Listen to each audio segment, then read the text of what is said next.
बिस्मिल्लाहिर्रहमानिर्रहीम। अस्सलाम वालेकुम। कैसे हैं आप सब?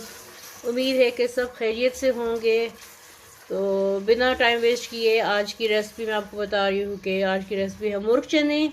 उसके लिए मैंने 4 अदद प्याज लिए हैं और उनको मैं फ्राई करने लगी हूँ ऑयल डाल के, और साथ में मैं गोल्डन ब्राउन सा करूँगी। साथ में मैं ज़ीरा डालने लगी हूँ 1.5 टीस्पून। बस अब इसको गोल्डन होने तक मैं फ्राई कर रही हूँ। ये चने मैंने बॉईल करने हैं। चने मैंने कुकर में डाल दिए हैं और साथ में 3 से 4 टेबलस्पून दाल मसर में डालने लगी हूँ। इससे बहुत अच्छा टेस्ट आएगा। ये भी चनों के साथ डाल के तो इस दाल को मैं बॉईल कर रही हूँ। ये प्याज मेरे ब्राउन हो गए हैं। अब इसमें मैं डालने लगी हूँ लहसुन अदरक का पेस्ट। 1 टेबलस्पून भर के लहसुन, 1 टेबलस्पून भर के अदरक का पेस्ट ये डाल दिया, और साथ ही इसके मैं चिकन डालने लगी हूँ।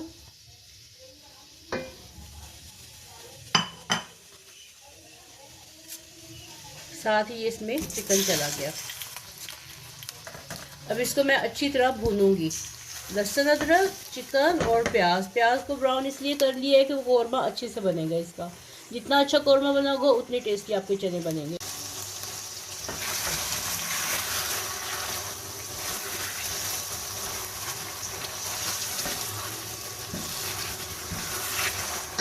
अच्छा, अब ये मैंने कुछ मसाले लिए हैं।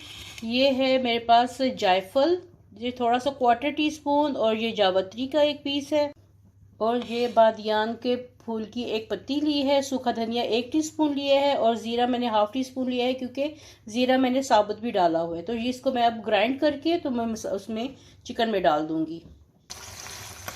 ये देखें, ये चिकन मेरा अच्छी तरह भून गया। अब ये मसाला मैंने पीस लिया है, अब ये इसमें जा रहा है। ये चला गया। साथ में मैं डालने लगी हूँ 2 अदद टमाटर। मैंने पेस्ट बनाई है, उनकी फ्रोज़न थे और उनको कद्दूकश किया है, तो ये इसकी पेस्ट बन जाती है बहुत अच्छे से।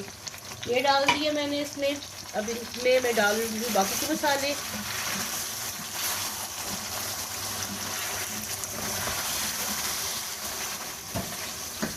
आंच मैंने हल्की कर दी है मसाले डालने के लिए। इस तरह फिर मसाले जलना शुरू हो जाते हैं। अब इसमें मैं डाल लगी हूँ कुटी लाल मिर्च 1 टीस्पून। 1 टीस्पून भर के कुटी लाल मिर्च चली गई। हल्दी है इसमें 1/2 टीस्पून, और सुर्ख मिर्च इसमें जाएगी 1 टीस्पून क्योंकि कुटी लाल मिर्च भी है, और गरम मसाला भी जाएगा इसमें। 1 टीस्पून सुर्ख मिर्च चली गई इसमें।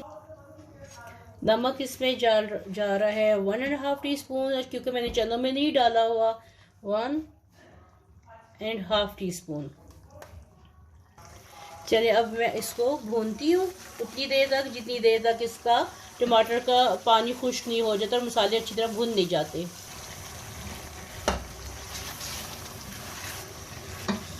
ये देखिए मसाला कितनी अच्छे से भुन गया है। बहुत अच्छा कलर और खुशबू भी बहुत अच्छी है। जायफल जावित्री से इसकी खुशबू और ज़्यादा अच्छी होती है।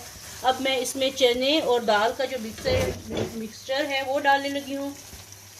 बिस्मिल्लाहिर्रहमानिर्रहीम।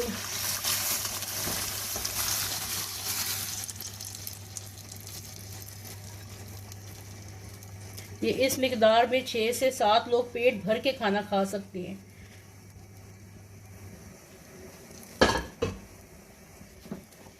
ये देखिए कितना अच्छा कलर आ रहा है इसके ऊपर। दाल अच्छी तरह इसमें घुल गई है, चने बहुत अच्छे से गल गए हैं इसमें। अब इसके ऊपर मैं डालने लगी हूँ गरम मसाला पाउडर। गरम मसाला पाउडर इसके ऊपर मैं, क्योंकि मसाला पहले भी भून के थोड़ा डाला है, और 1/2 टीस्पून के करीब इसके ऊपर मैं गरम मसाला पाउडर डाल रही हूँ, और थोड़ी सी 1/4 टीस्पून इसमें काली मिर्च डालने लगी हूँ, और इसको कर रहे हैं मिक्स। चने डालते ही ये देखिए कितना अच्छा इसका कलर भी आ गया है, और इसका मसाला भी कितना अच्छे से बन गया है। अब इसको मैं तकरीबन 10 से 15 मिनट के लिए दम पे लगाऊंगी, ताकि मसाले सारे और चने सब इसमें अच्छी से जायका आ जाए। चले मिक्स। उम्मीद है कि आपको आज की मेरी रेसिपी पसंद आई होगी। पसंद आई तो मेरे चैनल को लाइक करें, सब्सक्राइब करें, शेयर करें और सब्सक्राइब करके साथ में बेल आइकन के बटन को भी क्लिक करें ताकि हर नए आने वाली रेसिपी आपको फ्री में देखने को मिले। वीडियो देखने का बहुत बहुत शुक्रिया। Thank you. अल्लाह हाफिज़।